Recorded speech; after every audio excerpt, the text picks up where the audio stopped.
Right now, your smartphone is actually performing this incredibly complex magic trick. Oh, absolutely. It's wild. And it's a trick that took human evolution, like millions of years to master, but your phone is doing it in a fraction of a second. Yeah, and we don't even blink anymore. It has become entirely invisible to us. Exactly. I mean, think Right. about it. You're rushing out the door, you mutter something at your device about the weather, and a piece of glass and metal not only catches these invisible vibrations in the air, Right. but it figures out what you want, and then it actually speaks back to you.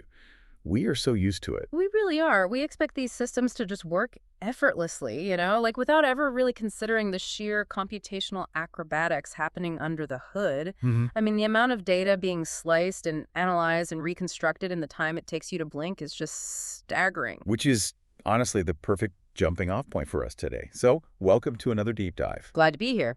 Today, we are looking at the guts of our daily interactions with AI.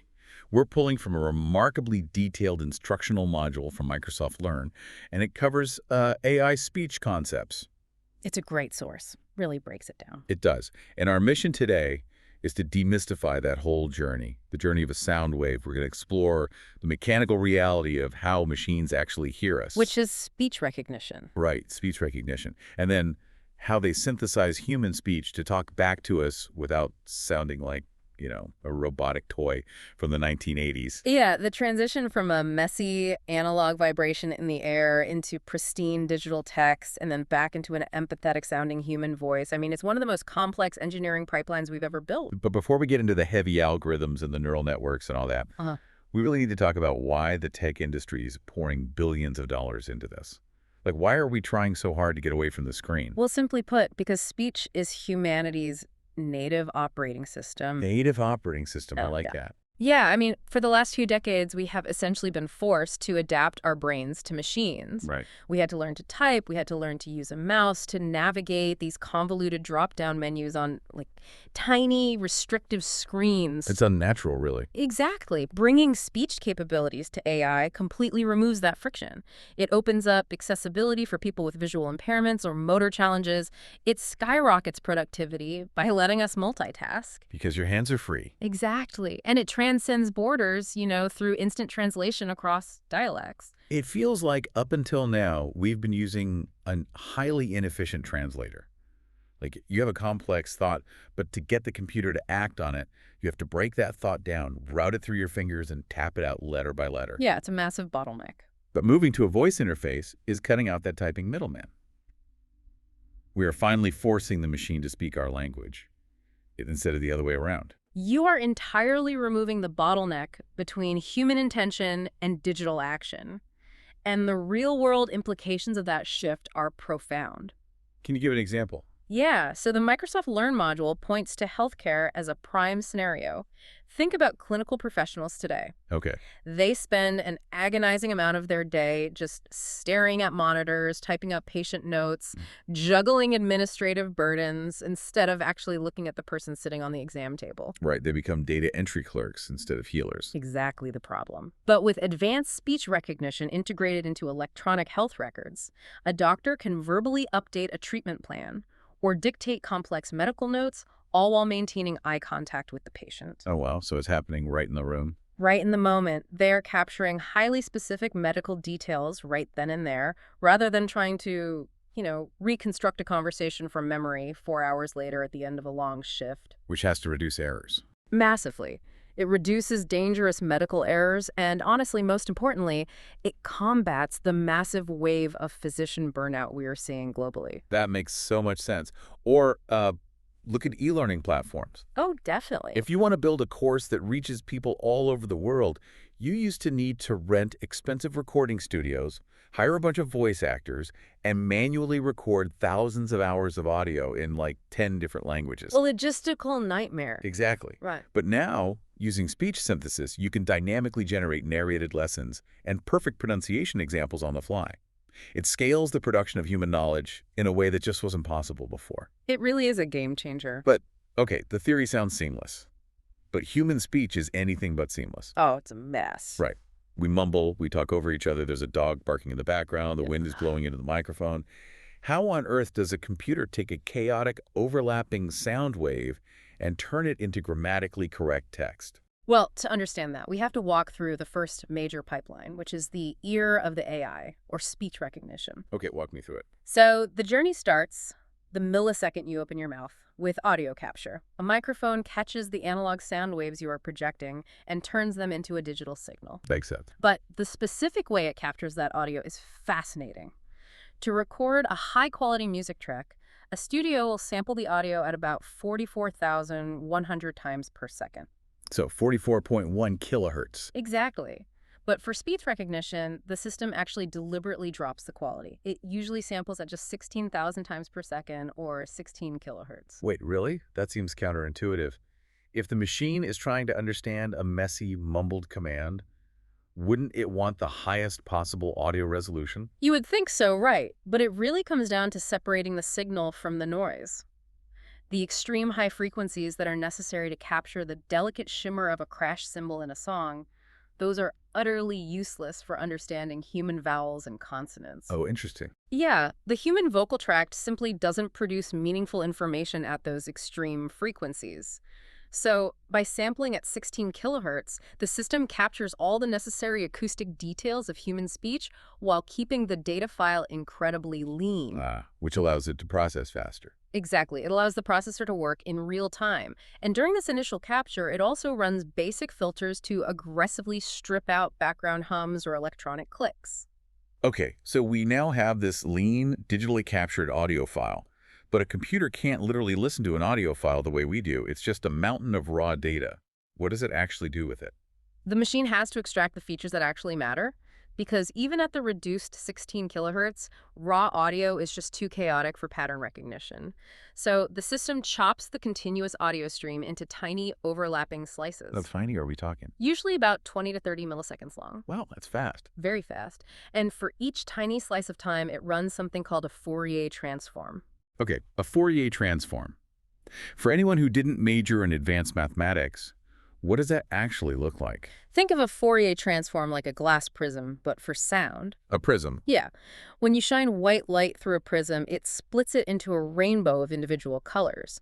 When you run a messy sound wave through a Fourier transform, it splits the sound into all of its individual pitches. Oh, I see. So it tells the computer, hey, in this 20 millisecond slice, there is a lot of energy at 500 hertz, maybe a little bit at 1,000 hertz, and so on. So it's isolating the acoustic DNA of that specific millisecond. That's a really great way to visualize it, but the system takes it one step further by applying what's known as the Mel scale. The Mel scale. Right. See, our biological ears do not hear all frequencies equally. You and I are incredibly sensitive to changes in low pitches, but we are terrible at distinguishing between very high pitches. That makes sense. So the Mel scale acts like an acoustic funhouse mirror that mathematically distorts the data to mimic human hearing sensitivity. It basically compresses the high frequencies and expands the lower ones. So the computer is essentially putting on a pair of virtual human ears so it can value the sounds exactly the way a biological human would. Precisely. And after running that complex math, the system outputs what are called Mel frequency cepstral coefficients, or MFCCs. MSCCs. Okay, that's a mouthful. It is, but basically, for every single 20 to 30 millisecond slice of audio, the system spits out a tidy list of usually just 13 numbers. Wait, just 13 numbers. Just 13. Those 13 coefficients represent the unique mathematical shape of your vocal tract at that exact moment in time. That is a phenomenal amount of compression. I mean, we took a continuous messy vibration in the air and boiled it down to 13 numbers that describe the physical shape of your throat. Yep. But numbers aren't words. How do we get from 13 numbers to actual language? Well, we feed those 13 numbers into the acoustic model. This is where the machine translates math into phonemes. Okay, phonemes. Right. Phonemes are the smallest individual units of sound in a language. The word cat, for instance, is made of 3 phonemes. There's the K sound, the E sound, and the T sound. And English has, what, around 44 of those? Roughly 44 of these building blocks, yeah. And to map the numbers to the phonemes, modern AI relies on transformer architectures. Ah, transformers. The deep learning models that have completely taken over artificial intelligence lately. What makes them so special for analyzing audio? Their secret weapon is something called an attention mechanism. Older systems would look at a single frame of audio in total isolation, guess what sound it was, and then just move on. Which sounds inefficient. It is, because human speech is highly contextual. Right. The tet sound at the beginning of the word top has a drastically different acoustic shape than the tet sound buried at the very end of the word bat. Right, because our mouths are moving. Exactly. Our lips and tongues are already moving toward the next letter before we've even finished the current one. So it's kind of like trying to read messy handwriting. If I see a scribble that could either be an A or an O, I don't just stare at the letter in isolation. I zoom out and look at the whole word. Yes. If the letters around it are B-O-A-T, I know the scribble is an A. The transformer is doing that, but with sound waves. That's spot on. It analyzes multiple frames of audio simultaneously, looking forward and backward in time, paying attention to the surrounding context to resolve any ambiguity. Incredible. And then the acoustic model outputs a probability score for each frame. It might state, based on the surrounding frames, I am 80% confident this slice is an E sound, and maybe 15% confident it's an A sound. Hold on. I need to stop you there and push back a bit. Sure, what's up? If the acoustic model is this powerful, if it has looked at the context and correctly identified the sounds for CAT, doesn't the machine already have the word? Like, why do we even need the next stage, the language model? If it hears the sounds for cat, it knows it's a cat. I get why you'd think that, but recognizing sounds is not the same as understanding meaning, especially in a language as frustrating as English. Let's look at a specific example from the source text. Think about the words there, spelled T-H-E-I-R, and there, spelled T-H-E-R-E. Ah, the homophone problem. They sound utterly identical. Exactly. The acoustic model will spit out the exact same phonemes for both words. It physically cannot tell them apart. Right, because acoustically they are the same. Which is why the language model is non-negotiable. It applies a vast statistical knowledge of vocabulary and grammar to essentially correct the math of the audio. Okay, how does that work? Well, the language model knows that the sequence, the weather is nice, is statistically incredibly likely, while the weather is nice, spelled W-H-E-T-H-E-R, is statistically impossible. Oh, I see. If the acoustic model hears the sounds I need to, the language model forces the system to expect a verb next, not a noun. So the acoustic model provides the raw materials, but the language model provides the blueprint. We have competing probabilities. The acoustic model is guessing the sounds, and the language model is guessing the grammar. So how does the AI ultimately decide what you actually said? It uses a technique called beam search. Beam search. Yeah. Instead of just picking the number one guess at every single frame and moving blindly forward, the AI maintains a shortlist, a beam of the top-scoring partial transcripts. Kind of like a chess computer exploring multiple branching futures simultaneously. Exactly like that. It continuously extends each possible hypothesis with the next most likely word. If a certain path suddenly stops making grammatical sense, its probability score plummets and the AI just chops off that branch. So for a simple 3-second voice command, it is evaluating thousands of different possible sentences all at once, weighing the acoustic math against the grammar rules, before finally locking in the single best path. And it does this while you are still speaking. That's crazy. It is incredibly computationally heavy. But once it locks in the final path, it hands the raw text over to the final stage, which is post-processing.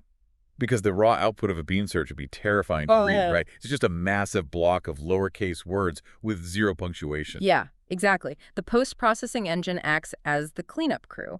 It basically reverse engineers the grammar. Nice. It capitalizes the beginning of a thought, adds periods and commas based on the pauses in the audio and the syntax of the sentence, and critically, it formats numbers. Oh, like changing words to digits. Right. If the raw text is the words 1023, the post-processor converts that into the digits 1, 0, 2, 3. It will also apply organizational policies like profanity filtering if the developer requires it. Okay, so we have successfully traveled from a vibration in the air through the mill-scale funhouse mirror, chopped into pieces, translated to foams, checked against a massive grammar database, and formatted into pristine text. That's the first half, yes. The AI has heard and understood you. But a voice assistant that just prints text on a screen isn't much of a voice assistant. We need to look at the other side of the coin. The voice of the AI, or speech synthesis. Also known as text-to-speech. And conceptually, we are running a completely different 4-stage pipeline here that works in reverse. We are starting with clean digital text and trying to build a natural biological-sounding audio waveform. Let's unpack that voice pipeline. Because you can't just hand a raw script to a computer and say, read this. You definitely cannot, which is why the first stage is text normalization. Good text normalization. Written text is full of symbols, abbreviations, and formatting that do not visually represent how they are meant to be spoken. The source module uses a really great example. Imagine the raw text says, Dr. Smith ordered 3 items for $25.50 on 1/15/2023. Right, and AI doesn't know how to pronounce a dollar sign because humans don't literally say $25.50. Exactly. Text normalization standardizes the script. It translates that exact string of characters into the words. Dr. Smith ordered 3 items for $25.50 on December 15th, 2023. It spells out every single element exactly as it should be vocalized. Exactly. So now the AI has a script it can actually read, which brings us to the second stage, linguistic analysis. Specifically, grapheme-to-phone conversion, or G2P. GUP, okay. The machine has to map the written letters, the graphemes, to the spoken sounds, the phonemes. And as we discussed earlier, English is uniquely terrible at this. Oh, man, it really is a nightmare of historical contradictions. Yeah, the module highlights this classic example of the letters O, U, G, H. Look at the words though, through, and cough. They all share the exact same 4 letters, O-U-G-H, but they sound like ooh and off. Right, and if you tried to program a simple set of hard-coded rules for a computer to follow there, it would just fail catastrophically. So what do modern G2P systems do? They completely abandon simple rules. They use neural networks trained on massive pronunciation dictionaries to learn these bizarre historical patterns. Yeah, makes sense. They also use transformer models to resolve context within the text itself. Like, the spelling of the word read is identical whether you are saying, I read books every day in the present tense, or I read that book yesterday in the past tense. Oh, right. So the transformer analyzes the surrounding words to figure out which foam to deploy. Exactly. Okay, so the machine knows exactly which sounds to make. Yeah. But if it just stitches those phones together one after another, it's going to sound completely robotic. It's going to sound like a GPS from 2005. Right. The ingredient that separates a robot from a human is stage 3, prosody generation. Yes. Prosody is the rhythm, the stress, the intonation, and the emotional melody of speech. It dictates the pitch contours, the duration of a syllable, the intensity of the volume, and exactly where to place subtle pauses. Because prosody completely alters the meaning of the words. Let me actually demonstrate this using the specific sentence from the source text. Oh, please do. Okay, so the sentence is, I never said he ate the cake. But listen to how the implication shifts based solely on where I put the prosody. If I say, I never said he ate the cake, Yeah. it implies that someone else said it. Right. But if I say, I never said he ate the cake, I'm defensively denying the accusation. You're pushing back. Exactly. Or if I say, I never said he ate the cake, it implies he ate something else entirely. Break the cookies. Right. So it's a perfect illustration of why flat AI voices fail to communicate effectively. They really do. And to generate human-like prosody, the system relies on those powerful transformer networks again. They're everywhere. The AI analyzes the syntax and semantics of the entire normalized sentence. It learns that a question mark requires a rising pitch at the end, that a comma demands a specific millisecond pause, and that the subject of the sentence usually gets extra volume. The output of this stage is highly prescriptive. It tells the final system something like, hey, produce the A phoneme at 180 hertz for exactly 80 milliseconds with moderate intensity, and then pause. Wow. It is translating human sass and emotion into mathematical targets. Basically, yeah. So we have the sounds, we have the rhythm, we have the pitch. How do we actually make the noise? That happens in the final stage, speech synthesis via waveform generation. The system takes all of those precise prosody targets and feeds them into a neural vocoder. A neural vocoder, like what? Systems like WaveNet, WaveGlow, or Hi-Fi Jan. Okay, how does a neural vocoder differ from the older synthesis methods? Well, older systems used to literally chop up audio recordings of human voice actors and stitch the tiny pieces of audio back together. Which is why it always sounded jagged. Exactly. Neural vocoders generate the audio samples directly from scratch using deep learning. They take the prosody data and create a MEL spectrogram, which is essentially a visual heat map representation of sound frequencies over time. Then, the vocoder acts like a highly trained orchestra, reading that spectrogram like sheet music and generating a high-fidelity, continuous audio waveform. And because it's generating the sound organically from the math, rather than pasting together old recordings, it captures those microscopic biological quirks. It captures the subtle breathiness of a sigh or the slight vibration of vocal cords. Which is exactly why modern AI voices can sound indistinguishable from us. That's amazing. And the true power of this technology, as the module points out, is unleashed when we smash these two massive pipelines together into a continuous conversational loop. Right, taking the 6 stages of hearing and the 4 stages of speaking and running them back to back in milliseconds. We see this in voice-driven customer service systems, where an AI agent listens to your complex problem, analyzes the intent, and synthesizes a helpful, natural-sounding response. Or language learning applications,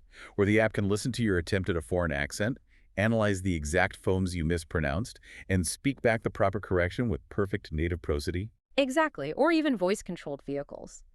But if you are a developer looking to build this into your own software, you can't just assume it works flawlessly in every single situation. Right, you have to weigh some serious environmental and technical considerations. Definitely. Audio quality is a massive hurdle. If you are building an application meant to be used on a loud factory floor, background noise is going to severely degrade that MFCC extraction we talked about earlier. Makes sense. What else? Developers have to account for latency expectations, too. If you are building a real-time conversational bot, you need ultra-low latency. That beam search has to be fast. But if your software is just transcribing a recorded meeting after the fact. Then latency doesn't really matter, and you can allow the AI to take its time and be more accurate. You also have to navigate strict privacy and compliance regulations depending on what kind of audio you are capturing and where it is being stored. And there's a fundamental golden rule for developers here, drawing from accessibility standards like the WCAG guidelines. You must always provide alternative input and output methods. This is so important. Voice interfaces should dismantle barriers, not create new ones. Some users have speech impairments and physically cannot rely on voice recognition. Right. Others have hearing impairments and require text output. And honestly, think about it from a strictly situational perspective, too. How so? Think about when you're in a completely silent library and you softly whisper a command to your phone and it responds at maximum volume. I found 3 restaurants near you. Oh, the worst. Sometimes, regardless of the technology, a text interface is just the better tool for the job. Absolutely. Always design with a text-based fallback. Voice is a powerful enhancement to the user experience, but it shouldn't be a mandatory trap. Let's zoom out a bit and look at the sheer scale of the journey we've covered today. It's a big one. We started with a chaotic analog vibration in the air. We caught it, compressed it, ran it through a mathematical prism, and extracted the precise shape of your vocal cords. We fed that into a transformer that read the context of your sounds, debated the grammar with the language model, and searched thousands of branching paths to lock in your text. And then we turned around and walked right back. We normalized the text, tackled the chaotic rules of English spelling, generated the emotional rhythm and pitch, and finally handed the sheet music over to a neural vocoder to paint a brand new, human-sounding audio waveform. We do all of this in less time than it takes to take a breath. It is a phenomenal triumph of engineering. It removes the physical friction of keyboards and screens, making our interactions with our devices infinitely more human. It really is. So, here is my challenge to you, the listener. The next time you ask your smart speaker to set a timer, or you use your GPS, don't just passively hear the information. Actively listen to it. Pay attention to the details. Exactly. Listen for the prosody. Listen for the slight, calculated pause it places after a comma. Listen to how it normalizes an address. You are literally hearing a neural vocoder synthesizing high-fidelity audio from a spectrogram in real time. Once you understand the mechanics of the pipeline, you will really never take a synthesized voice for granted again. Which brings me to a final, slightly provocative thought I want to leave you with. Oh, all right. We talked about how these neural vocoders are mastering the subtle biological cues of speech. You know, the breathiness, the pitch, the emotional melody. Right. As this technology continues to advance, if a machine can perfectly mimic the auditory cues of human empathy, like if it can sound genuinely heartbroken when you're having a bad day or deeply thrilled by your successes, Wow. how is that going to change our emotional attachment to our software? Can a perfect synthetic voice armed with the exact right prosody trick our very human biological brains into forming a genuine emotional bond with an algorithm? That's a heavy question. It's definitely something to chew on the next time you find yourself whispering, "Thank you," to your voice assistant. Thank you so much for joining us on this deep dive. We'll catch you next time.